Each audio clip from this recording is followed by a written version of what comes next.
Welcome to American Education FM, everybody. I'm Dr. Sean Brooks. So what happened this weekend? Anything new? The Psy-Ops will continue, ladies and gentlemen. They're not going to stop. They will continue. So here's what I want to do. There are 3 subjects in this episode that I want to cover, and this may not take forever, and it might not be a long episode, but I want to get into my recent Substack here, which I threw together before I recorded this episode, again titled The Psy-Ops Will Continue. But I want to get more specific into it as to why these psychological operations take place and how, frankly, they're becoming way more obvious, I think. They're becoming so obvious that the left politically even recognizes these and sees them for what they are, and even individuals in the crowd saw them for what they were. A lot of people were, of course, not upset. Some people were. And some people were still eating their meal. And then there was video footage of people even stealing the alcoholic beverages and walking away with bottles of liquor and bottles of wine and bottles of champagne. I mean, it was pathetic. Again, that would be with a psychological operation to the side, but I think some people can see through it and some people can't. That doesn't justify stealing. Either way, the lead up to the White House Correspondents' Dinner indicated that there was going to be a psychological operation of some kind. Again, fake shooting, real shooting, allowing an individual to enter, allowing an armed individual to enter to then, of course, only detain them, insulating the president from the general public while still putting the general public at some kind of a risk, of course, security guards, etc. I mean, all of it, again, was certainly, I believe, coordinated and a definitional psychological operation, because there are many reasons why they take place. And again, that's what I want to get into here.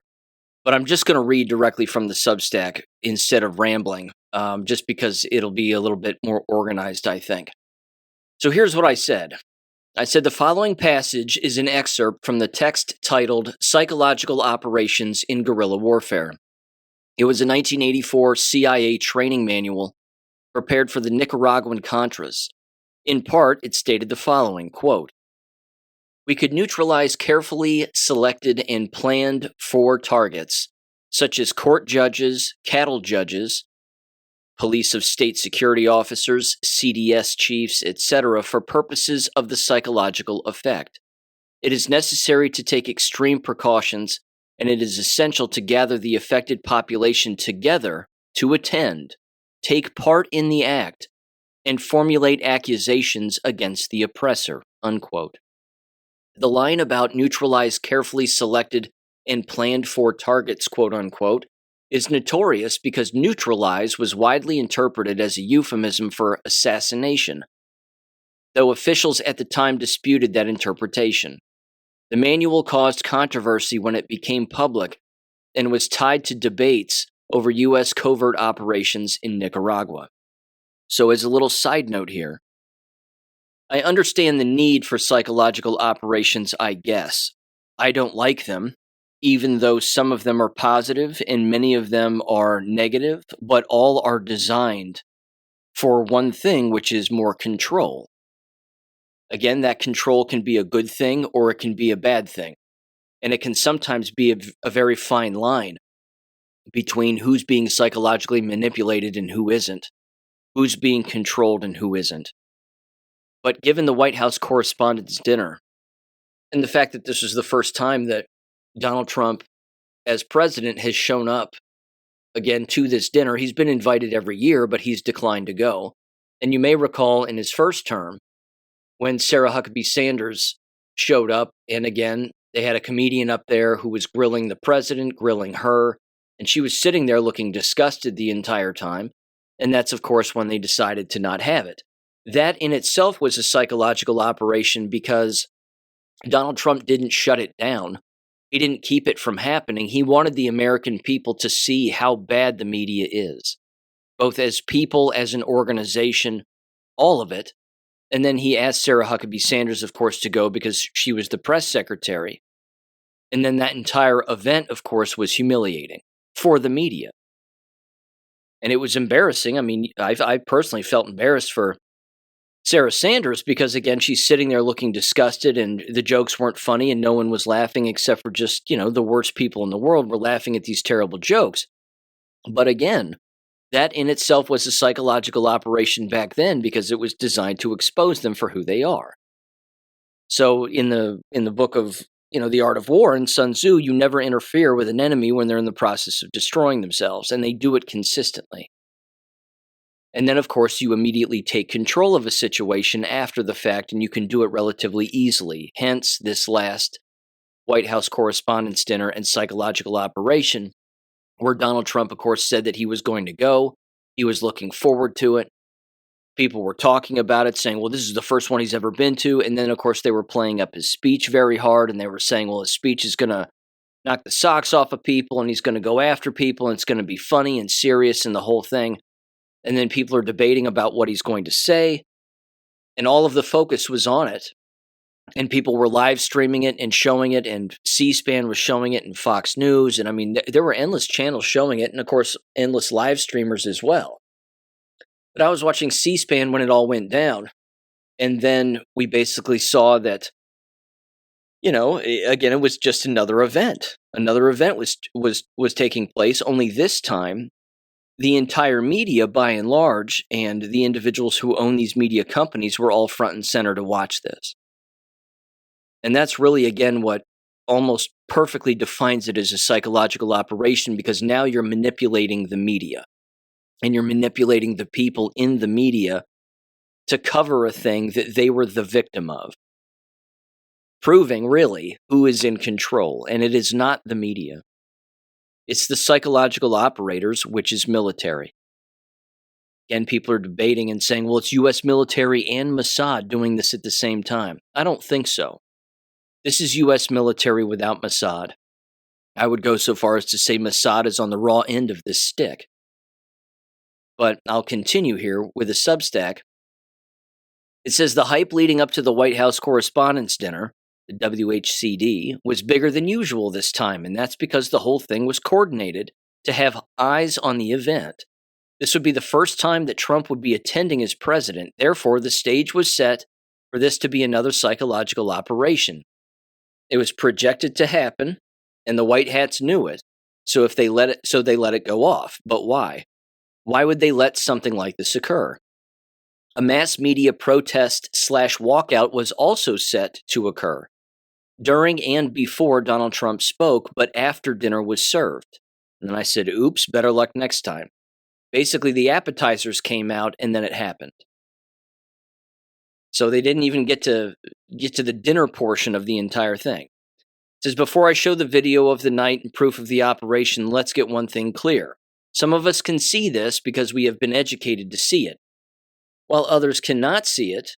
Yet the coordinated frequency of these is making it next to impossible to avoid or deny. After all, how many times can something occur before it's mathematically impossible?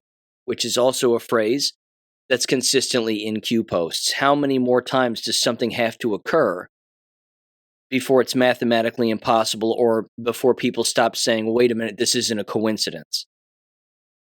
So I think what we're also seeing here is another dimension of thought, which is we're actually watching psychological operations be used to potentially end psychological operations in the minds of people.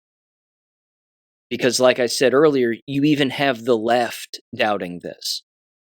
You have the left for the first time ever. I mean, they did it the first time Donald Trump was quote unquote shot at.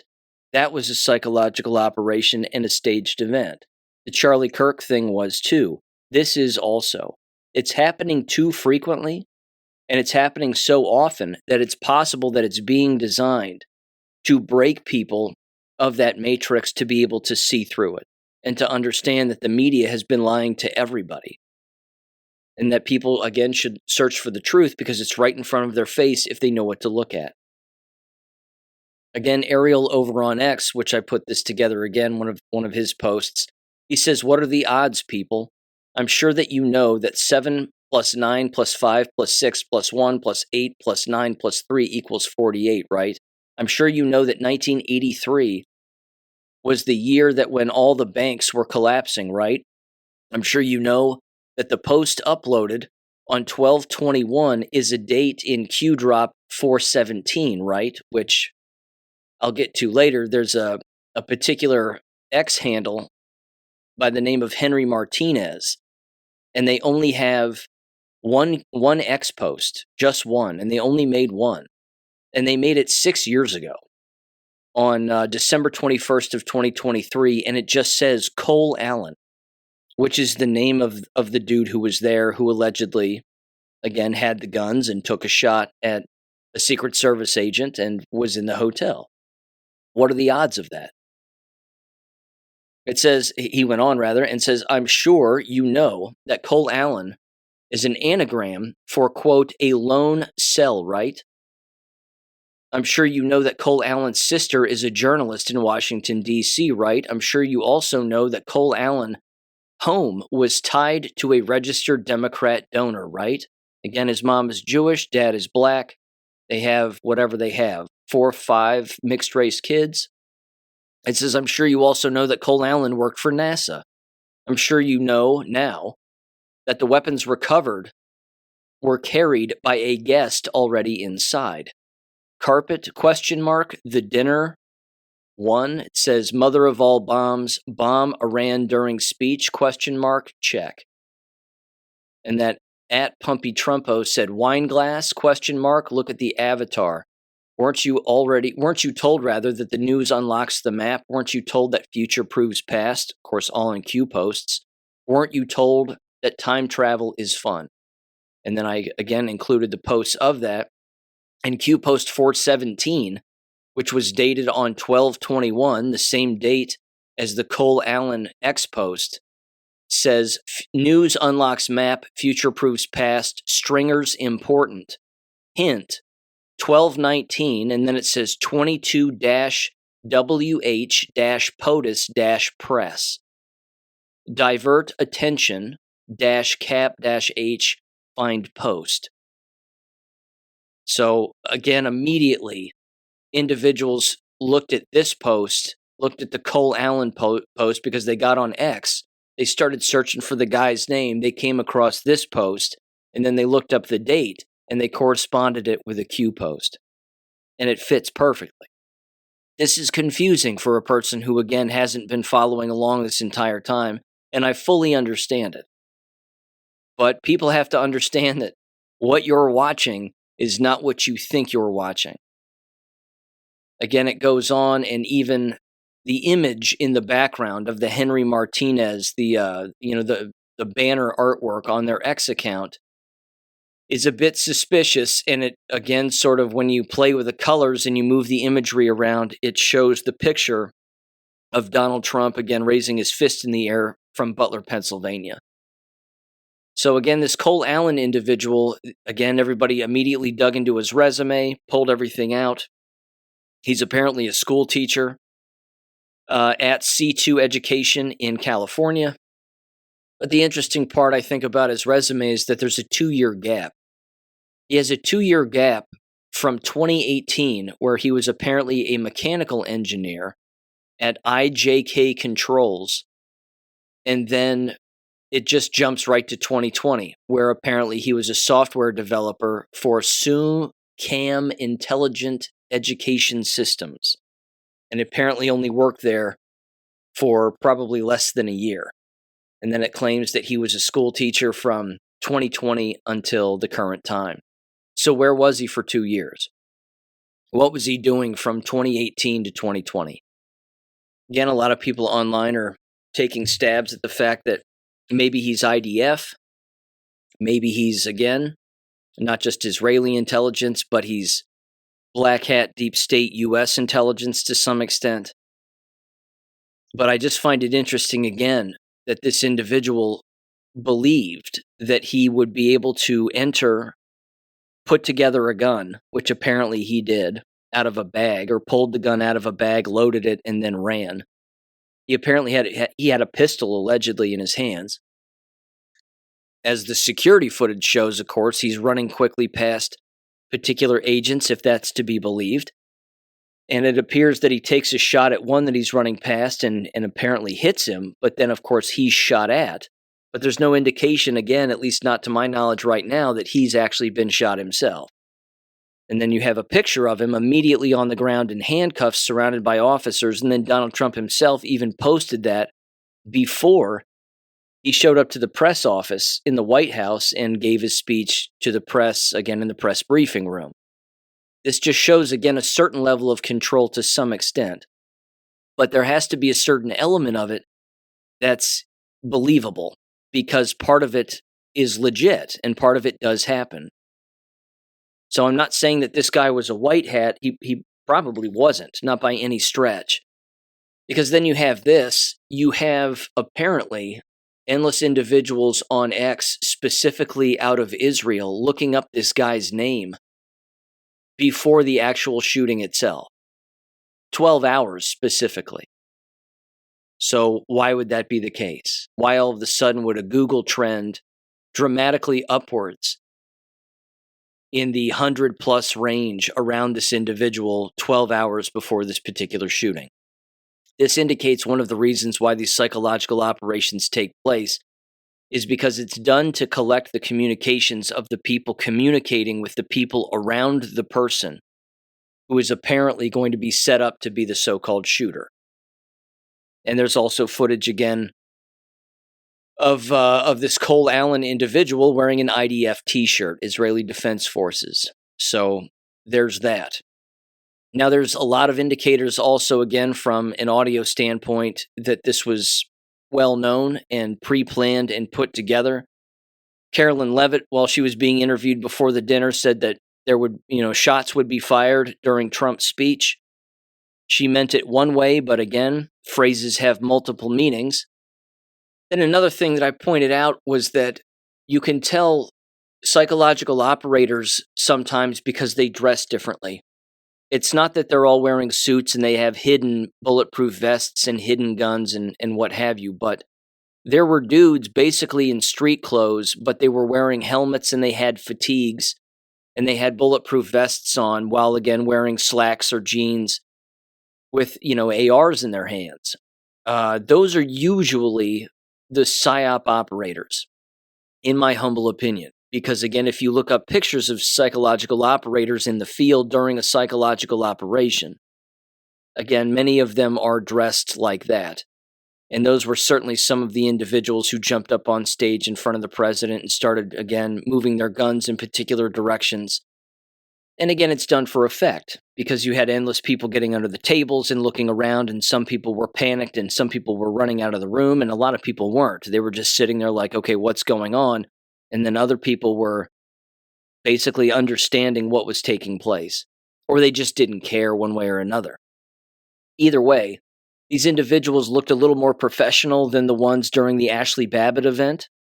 You may recall that particular very famous video put together by Woo's News over on BitChute and Rumble. It was something like, what was it? 21 minutes of the craziest things during the January 6th shooting, something like that. I'm butchering the title, but the video is out there, and it's a fantastic video for anybody to watch on psychological operations and how that entire thing was fake and staged.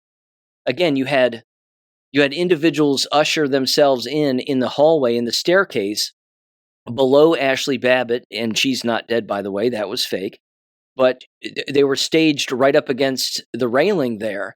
And they're also, again, wearing helmets, and they're all dressed in black, and they've got vests on and guns, and they're not doing what they should have done if somebody had really been shot, but they were just there for effect.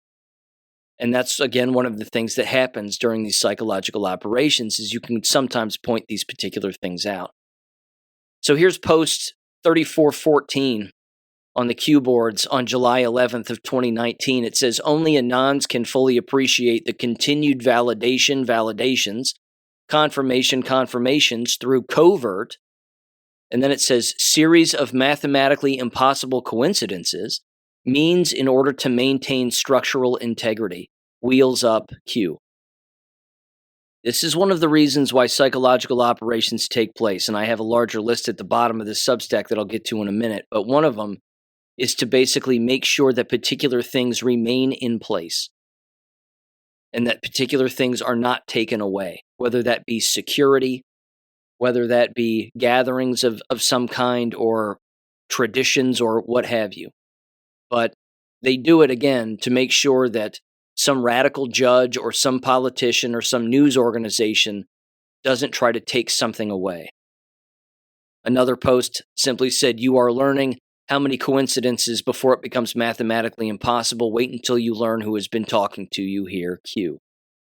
And then again, you have endless video of people out in the lobby discussing it. And then you have this. And this was said multiple times. In fact, I was watching C-SPAN when it first happened. And I thought to myself, oh my God, the C-SPAN guy just said 4 booms, that they heard 4 booms.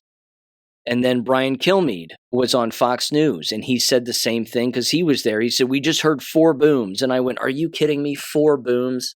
Of all the numbers and all the words to use, you say 4 booms. 4 booms is consistent throughout the Q drops. It's in at least, I want to say, 2 or 3 posts. Again, here's one particular post, which is in a text image of an upside-down gun. So when you flip it around, it's actually a gun, but it's post 1440. And it just says, boom, boom, boom, boom, a week to remember, dark to light, blackout necessary, Q. Now here's David Spunt on Fox News that evening talking about what he heard, and just listen to what he said. David, I don't want to leave you without asking you, how are you doing? It's a terrifying thing to have gone through. Are you okay? I'm okay. Thank you very much for asking. I was talking to a colleague. I heard 4 gunshots, boom, boom, boom, boom. We got down to the floor immediately.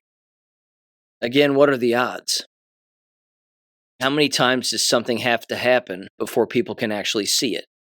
So there's that. And then there was this. And this was Fox News correspondent, and she's a in-house news reporter as well. Ashina, I'm sorry, I'm going to butcher her name. There's no way I get this right. Aisha Hassan. Aisha Hassan. There we go. I think that's it. Anyway, she gets cut off. She works for Fox News, and she gets cut off. And listen to what she says in 3, 2, 1. I want to just quickly tell you, I was sitting next to Caroline Levitt, the press secretary's husband. He was one of our guests. He was seated right next to me. And, right as the dinner was starting, the national anthem happened. And then he kind of leaned over and said, I watched you on TV. You do a great job. You need to be very safe.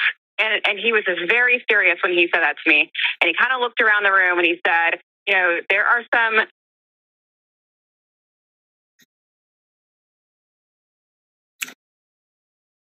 Sounds like we lost Aisha's phone there. And this happens, by the way, especially when you have so many people attempting to utilize the same cell service at the same time.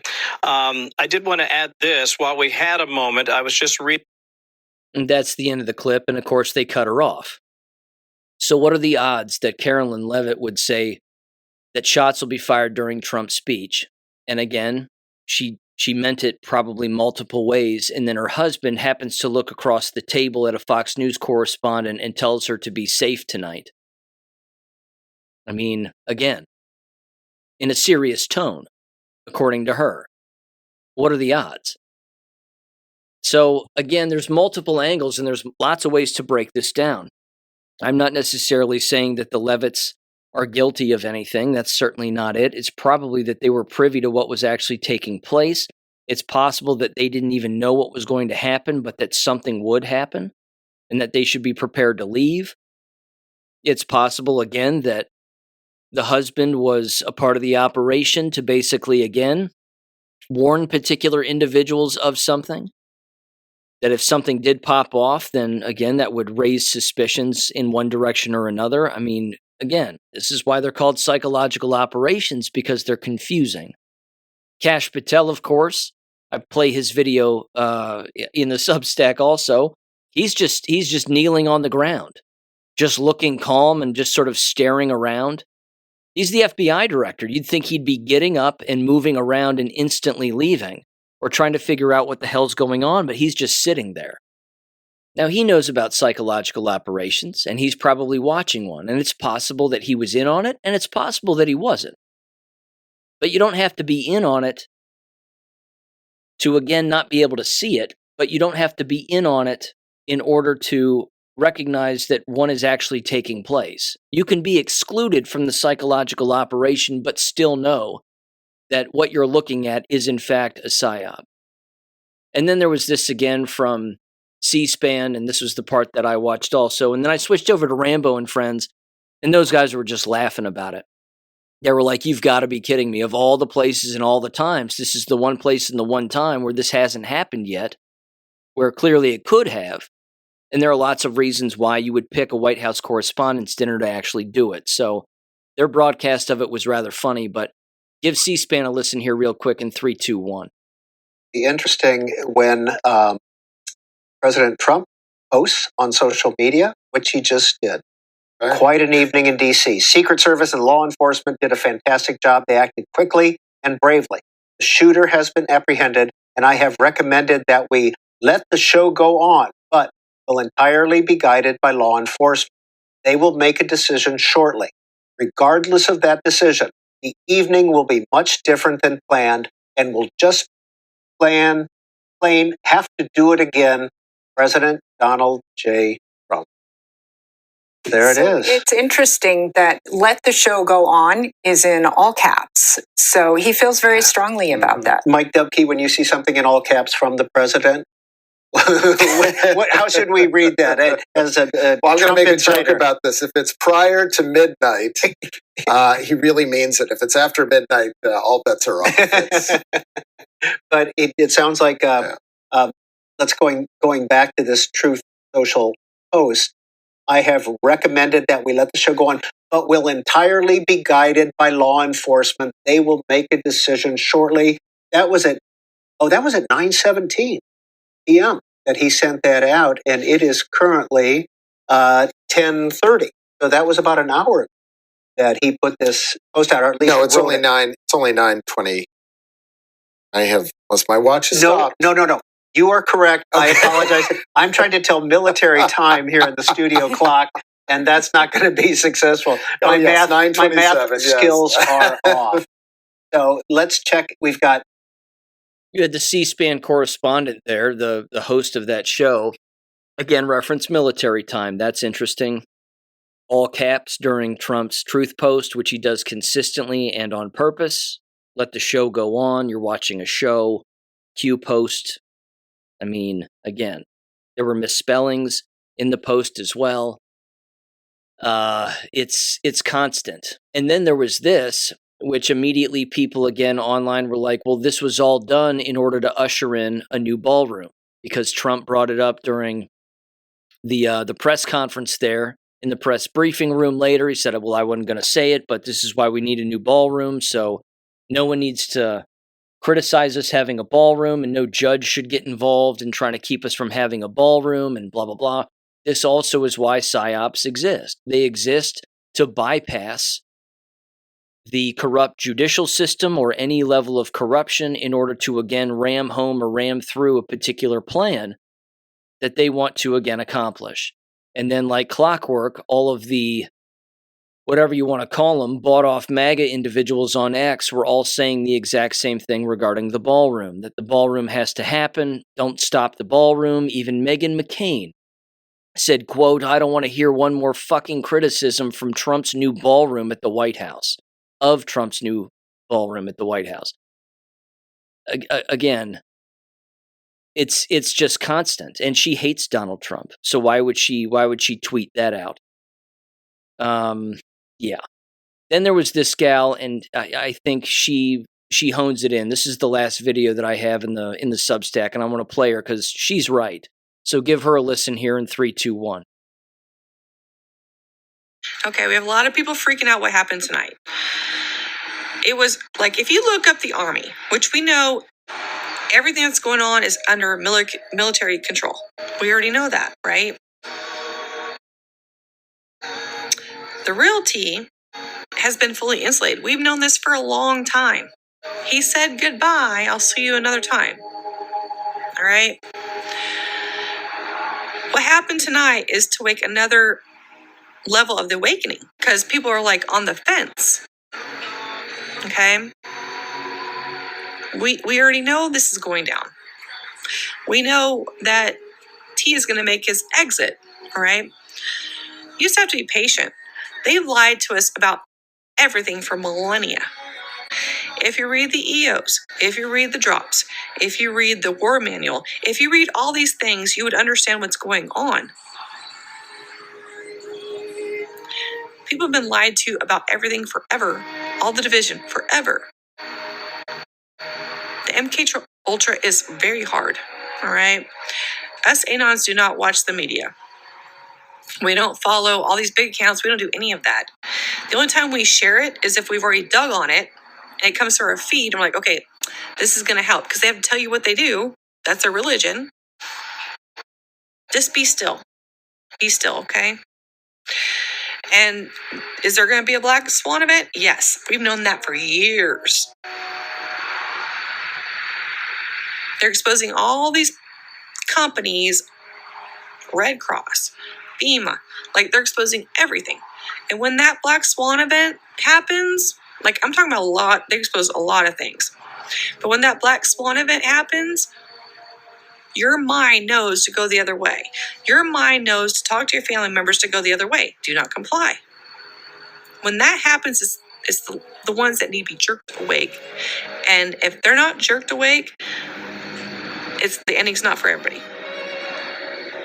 It's the only way to liberate people. It's the only way. And this is worldwide. Worldwide.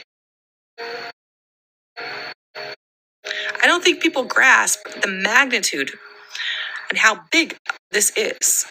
I don't think they keep their words small. I don't think people understand. What happened today was another level. You're going to see some stuff come out. You're going to see some stuff come out. Then there's this rather famous quote. Again, she's right. But there's this other quote, again, having to do with psychological operations and the individuals who participate. It says, dedicated to the soldiers and civilians of psychological operations whose selfless efforts in peacetime and war deterred conflicts, shortened hostilities, and saved countless lives. From 1995. That right there also defines why psychological operations take place. So I continued and I said psychological operations can not only be positive but negative as well. They involve the planned use of communication, information, and other means to influence the emotions, motives, reasoning, attitudes, and behavior of target audiences. For example, governments, organizations, groups, individuals, enemies, allies, or neutrals, i.e. black hats, white hats, gray hats, or unknowing onlookers. It says the core reason psychological operations or Psy-Ops exist is to advance the sponsors, for example, a nation's or military's objectives, without or in support of kinetic force by shaping perceptions and behaviors favorably. Here's a list, comprehensive list from Military Doctrine, Historical Use, and Strategic Analysis as to the reasons why psychological operations exist and what they intend to do. Number 1, induce or reinforce favorable behaviors. The fundamental U.S. and general purpose is to create or strengthen actions and attitudes that support the sponsor's political, military, or national objectives. Number 2 is to demoralize enemy forces. Lower morale, combat efficiency, and will to fight among opposing troops, encouraging surrender, desertion, or reduced effectiveness. Number 3, degrade adversary capabilities. Encourage popular discontent with enemy's leadership, disrupt command and control, protract decision-making, and undermine the ability to sustain operations through persuasion combined with threats. Number 4, promote surrender or cessation of resistance. Directly urge enemies to stop fighting, turn in weapons, or provide information. Number 5, gain support and cooperation. Build alliances of favorable attitudes among friendly, neutral, or civilian populations to support operations or policy goals. Number 6, enhance legitimacy and image. Bolster the perceptions of a friendly or legitimate government while undermining hostile regimes. I think all of these are happening. Number 7, influence foreign decision making. Shape emotions, motives, and reasoning of governments, organizations, or groups to align with the sponsor's interests, including in peacetime diplomacy, which that's most certainly happening now too. Number 8, support overall military campaigns. Integrate with kinetic operations to multiply effectiveness, advise on psychological impacts, and operate across tactical, operational, and strategic levels. Number 9, build partner capacity and influence. Train or assist allies, conduct civil authority information support, and develop long-term relationships with leaders and civilians. Number 10, counter threats non-kinetically. In counterterrorism, insurgency, or hybrid warfare, reduce enemy recruitment, expose falsehoods, or promote resistance with hostile populations. Number 11, create confusion, division, or exhaustion. That happens too. Sow discord, erode trust in institutions' enemies, or overwhelm targets with conflicting information to weaken cohesion or resolve. This is also happening, little side note. First of all, this list was generated by AI. I specifically asked it to gather all of the information from military documents and other documents defining the reasons for psychological operations, and this is what it popped up. But even so, this is being used to show people that you shouldn't trust the media. It's basic, again, whatever you would call it, problem, action, solution. But at the same time, you're convincing the people that the negative rhetoric from the media all of the time is what leads to something like this. For a normie who can't see that this is a psychological operation, bless their hearts, they would possibly be able to make the connection that the media is always bashing and hating Donald Trump, and so is your average fat, stupid educator who happens to teach in a school, which means, again, those individuals and making all of their TikTok videos saying, wow, we almost got him this time and all this other stuff, that it would teach those people to shut the hell up. That's part of the psychological operation too, is to get these individuals to, again, stop running to social media and begging for the death of a sitting president, while they, of course, lose their job in the process and 100 other things. Because as we know, those people are so brainwashed that they're not learning from one event to the next. But they are figuring this out. Joke's on them, though. This has been going on their entire life. They just have no idea. It says, number 12 here, resource efficiency and evidentiary gaps. Achieve effects when direct action is limited by resources, jurisdiction, evidence thresholds, or legal constraints, for example, in law enforcement or intelligence contexts. There is no doubt that that's why this one happened too. It happened to increase the security state, certainly I would say around the president and around events like this, and convince everybody again that that's a good idea. Number 13, precede, accompany, or follow force. Prepare the battlefield psychologically, maintain momentum after victories, or consolidate gains in occupied areas. Number 14, strategic information campaigns. In peacetime, promote national interests, counter propaganda from adversaries, or influence global opinion through media, leaflets, social media, etc.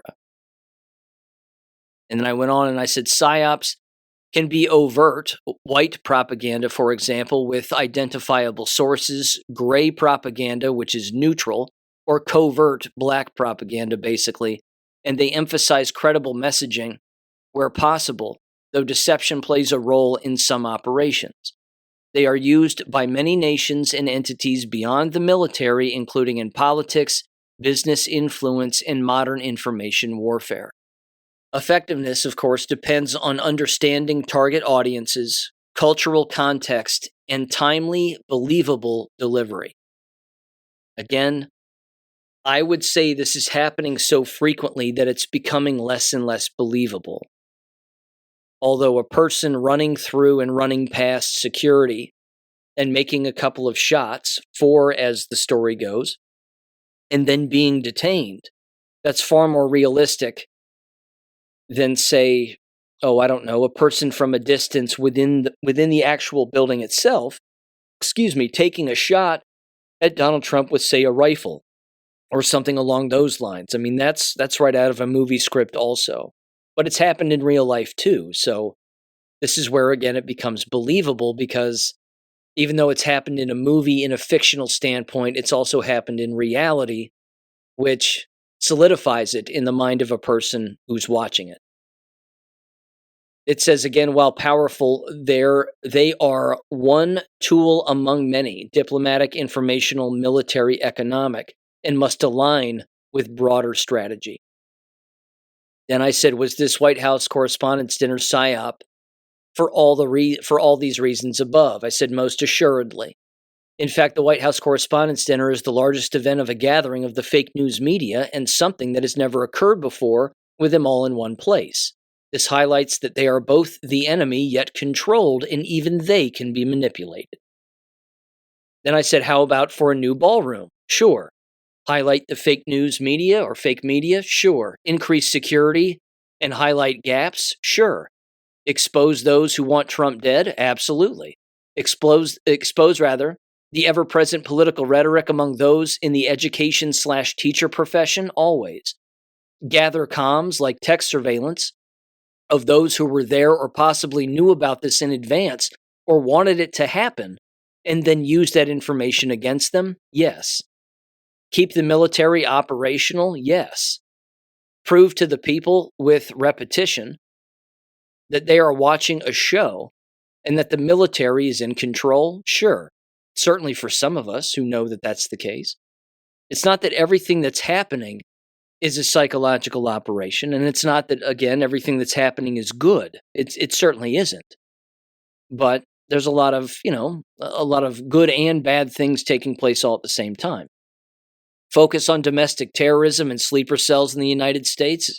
Again, is that another reason why PSYOPs happen? Yeah, absolutely. Focus on dark site locations that train sleeper cells and shut them down? Yes. Place blame on endless organizations for a lack of awareness? Yes. Attempt to have people unite? Yes. And then I said, although this is hard unless you arrest politicians who have been engaging in crimes against children, and this may be the only thing that unites people and unites us, certainly. And then I said, what about furthering the Charlie Kirk is dead and the oh poor Erica narrative? I said maybe, although that doesn't seem to be working. It became a reference point after this particular event, the Charlie Kirk thing. Well, Erica Kirk, I mean, can you imagine? She's having to relive this all over again. And she happens to be walking right past a cell phone when she says, I just want to go home. And she's fake crying again. And then she's standing outside very close to Kash Patel, right next to a van, and she's just standing there waiting to get in, or they're waiting for their driver or something. And she's not crying, she's just standing there with a couple of people standing around her. So is it highlighting the ridiculousness of that situation and her as an actor in this entire thing? Yeah, because she's a terrible actress. But anyway, I said the military is in control, and there are many enemies in America, even within the military itself. Advancing this country can only be done through coordinated intervention, as long as our rights are not removed any more than they already have been. Frankly put, I think the angle of, quote, gather comms text surveillance of those who were there or possibly knew about this in advance or wanted it to happen and use it against them is the most viable explanation for why these events continue to happen, and they won't end anytime soon. And then there's just 2 Q posts that I highlight before I wrap up here, and this was Q post number 2 on October 28th of 2017, where we were, again, told about this way in advance. It said Mockingbird, which of course is the media. Repetition, Operation Mockingbird. HRC detained, not arrested yet. Where is Huma? Follow Uma. This has nothing to do with Russia yet. Why does POTUS surround himself with generals? What is military intelligence? Why go around 3-letter agencies? What Supreme Court case allows for the use of military versus congressional assembled and approved agencies? Who has ultimate authority over our branches of military without approval conditions unless 90 plus in wartime conditions? See, the operation in Iran right now is going on, even though it's probably already taken place. But this 90 plus day is also happening with the executive branch in our own country. I think that's what that's partially referencing also. It says, what is the military code? Which, by the way, as we all know, the president is in charge of the military, and he's in charge of the executive branch. It says, where is AW being held? Why? That's Awal Lead, if I'm not mistaken, the old Saudi guy, the dirty one. It says POTUS will not go on TV to address nation. POTUS must isolate himself to prevent negative optics. POTUS knew removing criminal rogue elements as a first step was essential to free and pass legislation. Who has access to everything classified? Do you believe HRC, Soros, Obama, etc. have more power than Trump? Fantasy. Whoever controls the office of the presidency controls this great land. They never believed for a moment they, Democrats and Republicans, would lose control. This is not a R versus D battle. Why did Soros donate all his money recently? Why would he place all his funds in ARC? Mockingbird 10/30/17, God bless fellow patriots. And then there's post 26 on November 1st of 2017, which just says, think about it logically. The only way is the military. Fully controlled, save and spread. Once 11.3 verifies as first marker, biggest advance drop on poll. And people believe, again, that 11.3 is one of the chapters in the Law of War Manual, which talks about these kinds of operations specifically and holding people accountable who have engaged in treason and sedition. And I just said the Psy-Ops will continue until morale improves. Buckle up. This is going to keep going on.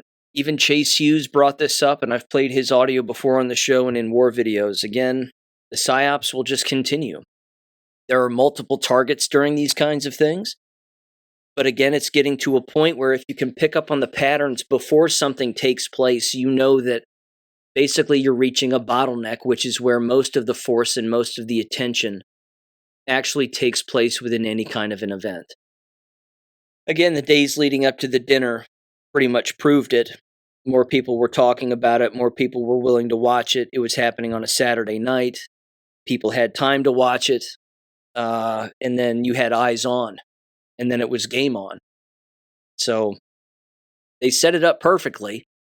But again, it doesn't mean that, that they were fully in control of the individual who was there. Somebody was. And who's to even say again that the Secret Service agent was actually hit with a live bullet? Again, were they blanks? Possibly. That would be the safest way to do it. You would give a gun to an individual who wanted to do something, but the bullets would be blanks. Because what are they going to do? Practice shoot? Are they going to practice shoot somebody else or practice shoot the ground before the actual event? Or are you just going to give them dummy rounds inside of a gun? Because they still go bang. They just don't hurt anybody.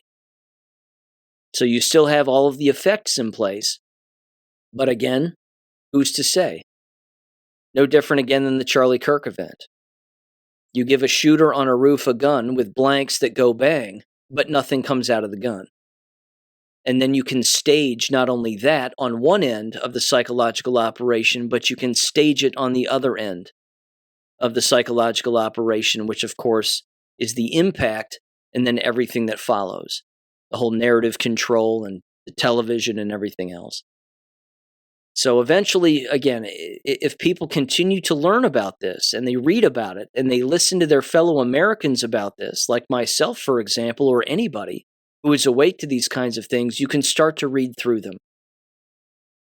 So I don't know the percentage breakdown of the people in that room who understand psychological operations, but just because somebody's in the media doesn't mean that they know it. Again, a lot of people in the media are just brainwashed, and they're paid.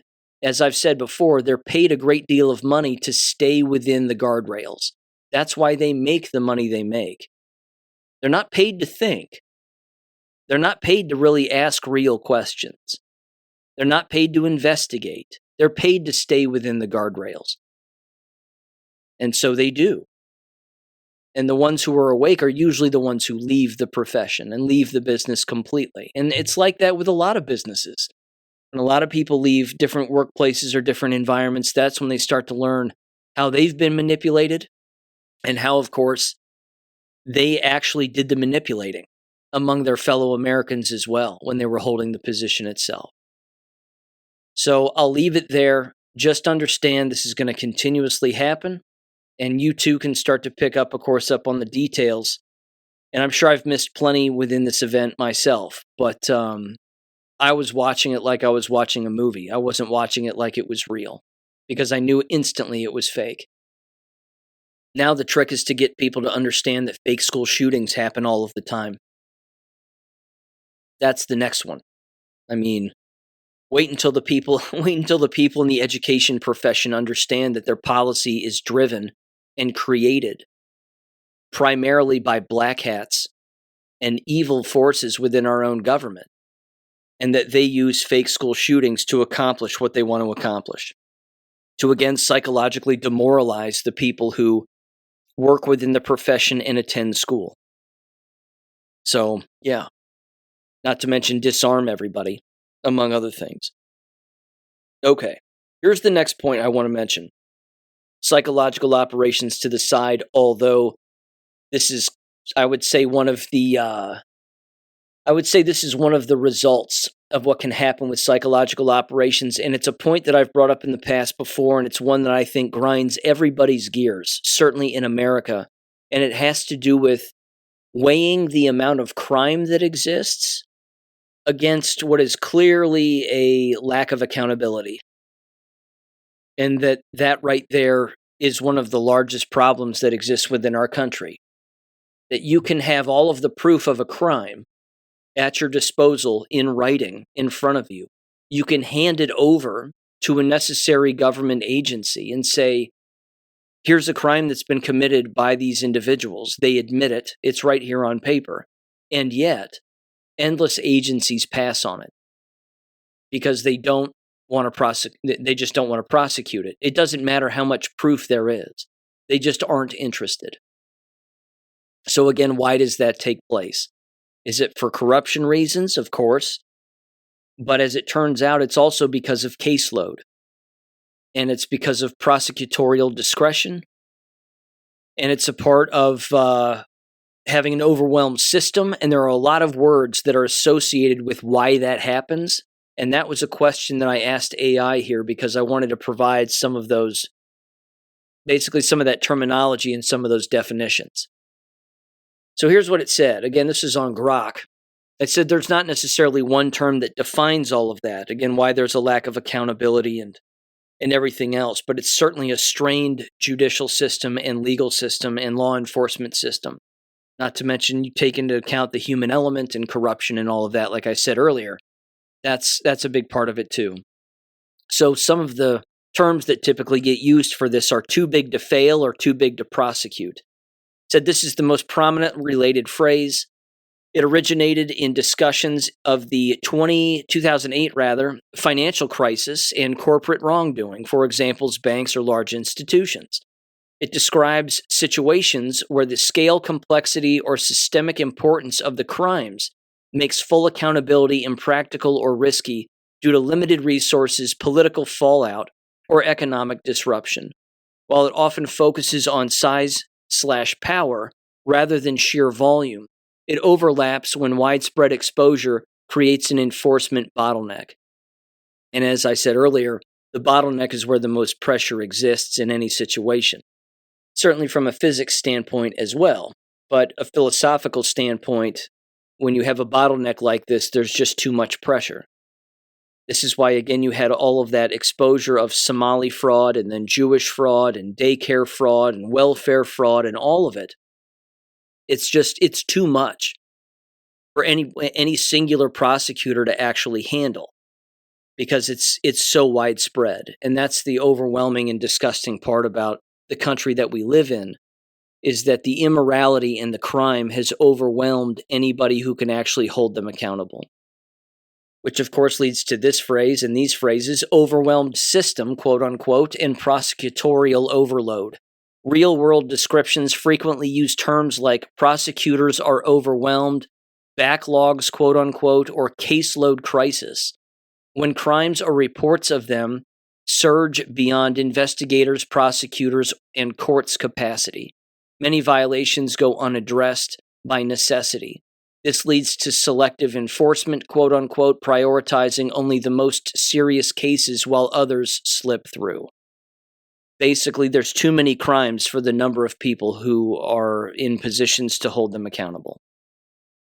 Related ideals and concepts, it says, de facto impunity or culture of impunity.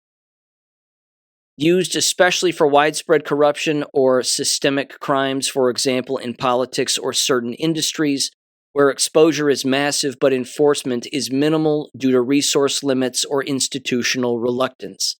That happens consistently, as we know, certainly within politics and in Washington, D.C., and state politics and politicians, and certainly within the education system also. Then there's the saying, you can't prosecute them all, quote unquote, or practical limits on enforcement, as legal scholars and officials note that no justice system has the resources to pursue every violation. This ties into prosecutorial discretion, where prosecutors must triage cases. Overcriminalization, too many laws, exacerbates this, creating a situation where widespread illegality becomes unenforceable in practice. This is an important point, I think, because this is why politicians in D.C. continuously make ridiculous laws, as do states. What they should be doing is making less laws and just enforcing the ones that are already on the books. But it's almost like they're purposefully making more laws to make it more impossible to hold people accountable for the laws that already exist. Then you have Blackstone's ratio and variants like better that 10 guilty persons escape than one innocent suffer. This classic principle acknowledges that perfect enforcement is impossible, and errors of impunity are preferable to wrongful convictions. It implicitly accepts that some crimes will go unpunished due to systemic constraints. It says other descriptive phrases that one might come across: death by 1,000 cuts, of course. The system is flooded or buried in cases, and in extreme cases, post-revolution or scandal waves, references to revolutionary justice, quote unquote, or simply admitting the authorities don't have the manpower. I think that also is in play here and a serious problem. It says this phenomenon is common in overloaded justice systems, rampant low-level corruption, white-collar scandals, or periods of mass exposure, like what we're experiencing now, via leaks or social media. Unfortunately, this is what leads to amnesty programs. This is what leads to an easing of very strict laws that exist on our books that can be bent. And we see that all the time. We see it from the top down, and we see it from the bottom up throughout our entire government. And that's the problem. Surveillance laws are bent and then broken. Immigration and invasion laws are bent and broken, and then the word usage around all of it is bent and then broken. So it's an unfortunate reality. I don't like it any more than anybody else, but it's going to continue to happen. It doesn't mean that people should give up. If people find corruption and they find illegality and they find crime, they should still report it. So, yeah, not sure what else to say regarding that, but the one thing I think that'll bring this country together is accountability. And that's the one thing that has to happen. And then the specificity of heinous crimes. And all of the people, again, who associated with those people who are caught and held accountable, those people being exposed for the frauds that they are, that will expose endless things. The best disinfectant is sunshine, after all. And that would be a nice thing. So, yeah. Okay, last thing here. Caught this in a video, wanted to look into it a little bit further, and you talk about, again, having the enemy try something like this again from a health-related standpoint. They certainly might, but I think we have the right people in office right now which would squash this rather quickly. Some people would fall for this, but I don't think the COVID lie left a good taste in anybody's mouth, and I don't think they'd fall for this again, which again is why the COVID Psy-Op actually took place also. But this has to do with House Resolution 8447, and this was put together and introduced by Representative Rick Larson, a Democrat out of Washington State, District 2, on April 22nd of 2026 here, with 5 Democratic co-sponsors. The short title is Protecting America from Seasonal and Pandemic Influenza Act of 2026. The core goal is to strengthen the U.S. response to both seasonal flu and potential pandemic influenza by modernizing vaccines, improving supply chains, enhancing preparedness infrastructure, expanding access, and addressing vaccine confidence. That means social manipulation. It builds on the National Influenza Vaccine Modernization Strategy of, you guessed it, 2020 through 2030.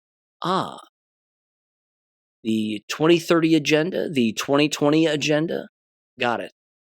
Again, I don't think people are going to fall for this, but this is descriptive because these people are evil.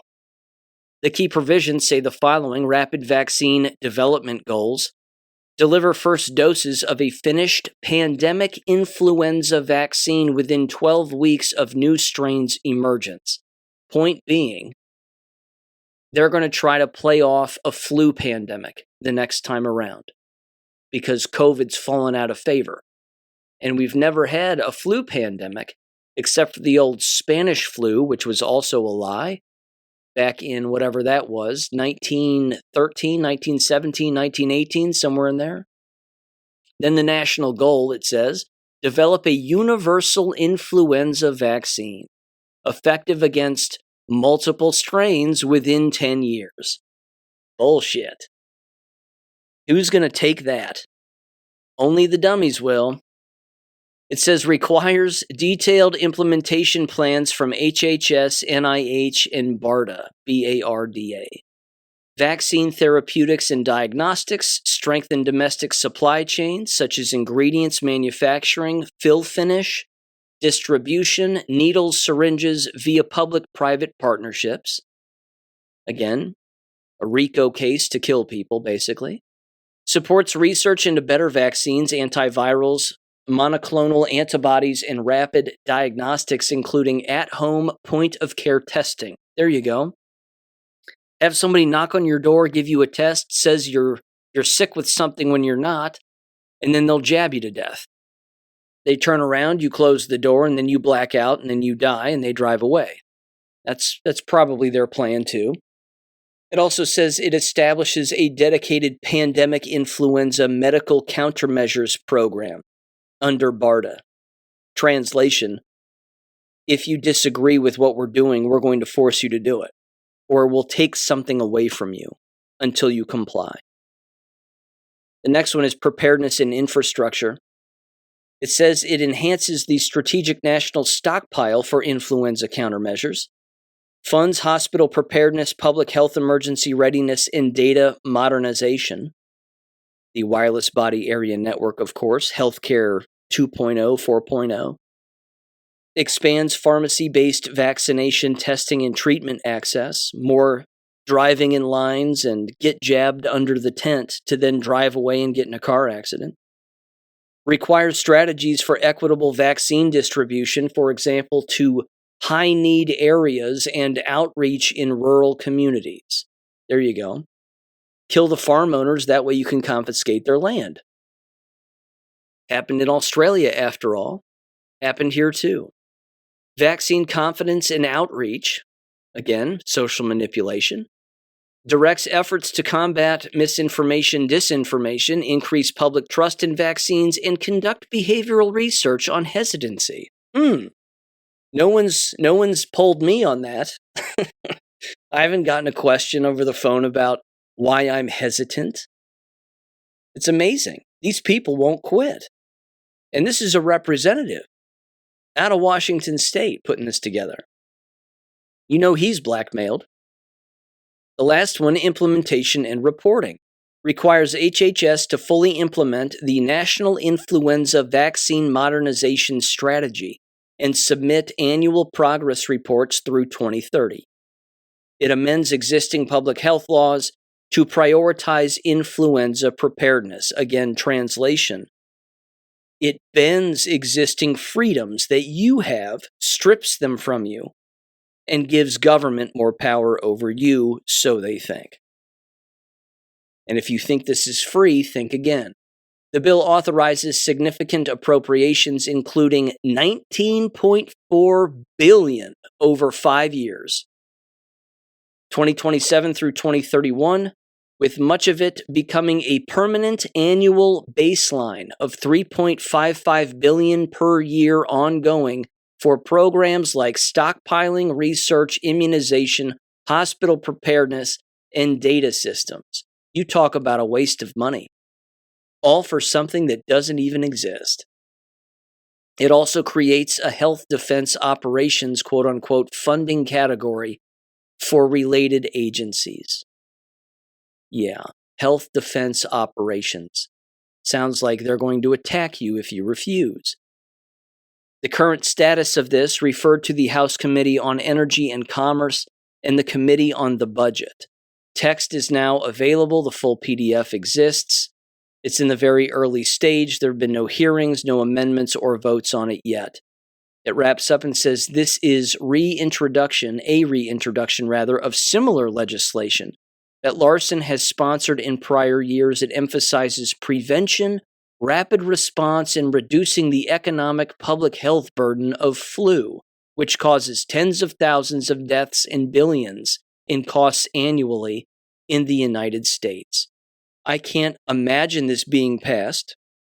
I can't imagine this making its way into law, let alone being signed by a president.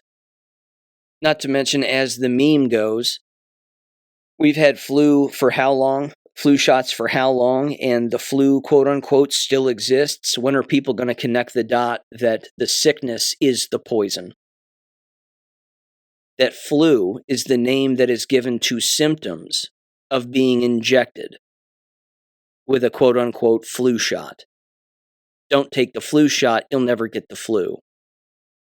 I remember the last time I had flu-like symptoms.